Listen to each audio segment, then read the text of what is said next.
প্রচারে এসে কিন্তু আগেই একেবারে বিজেপি শীর্ষ নেতৃত্ব তারা ভরসা দিয়েছিলেন যে কোনো চালু সামাজিক প্রকল্প বিজেপি এ রাজ্যে ক্ষমতায় এলে বন্ধ হবে না। আজ প্রথম ক্যাবিনেট বৈঠকে সেই একই আশ্বাস দিয়েছেন মুখ্যমন্ত্রী শুভেন্দু অধিকারী।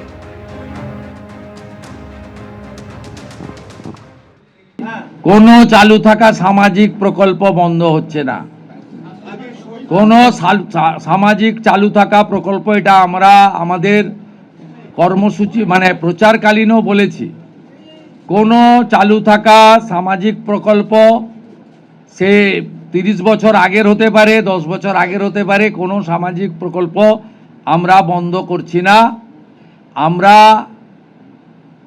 পেপারলেস অফিসও করব, আমরা সমস্ত পোর্টালগুলোকে আপডেটও করব এবং সমস্ত বেনিফিশিয়ারি ডিবিটির মাধ্যমে, যেটা নরেন্দ্র মোদীজির নেতৃত্বে দেশের সরকার করেছে, ডাইরেক্ট বেনিফিট ট্রান্সফারের মাধ্যমে হবে এবং সবটাই স্বচ্ছতার সঙ্গে হবে।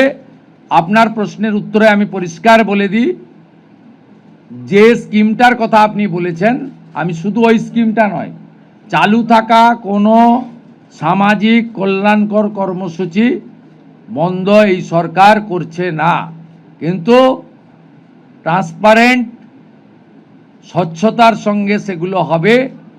কোনো মৃত ব্যক্তি তিনি কোনো সামাজিক প্রকল্পের সুযোগ পেতে পারেন না, আপনিও বলবেন না পাওয়া উচিত নয়। কোনো অভারতীয় তিনি ভারতের কোনো প্রদেশ বা জাতীয় সরকারের কোনো বেনিফিট তার পাওয়া উচিত নয়। অন্যদিকে এতদিন পর্যন্ত সংবিধান স্বীকৃত হওয়া সত্ত্বেও বিএনএস এ রাজ্যের ক্ষেত্রে চালু হয়নি, সিআরপিসি চালু ছিল। আজ থেকে বিএনএস চালু হচ্ছে, বিএনএসও কিন্তু যুক্ত করা হচ্ছে এই রাজ্যকে।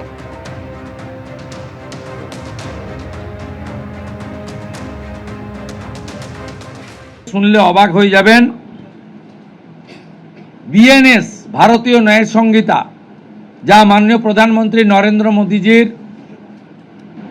নেতৃত্বে কেন্দ্রীয় স্বরাষ্ট্রমন্ত্রী মাননীয় অমিত শাহজি পার্লামেন্টে দুটো কক্ষে অনেক আগে অনুমোদন করেছেন, রাষ্ট্রপতি মহোদয়ের সই হয়েছে, রুল হয়ে গেছে। আমরা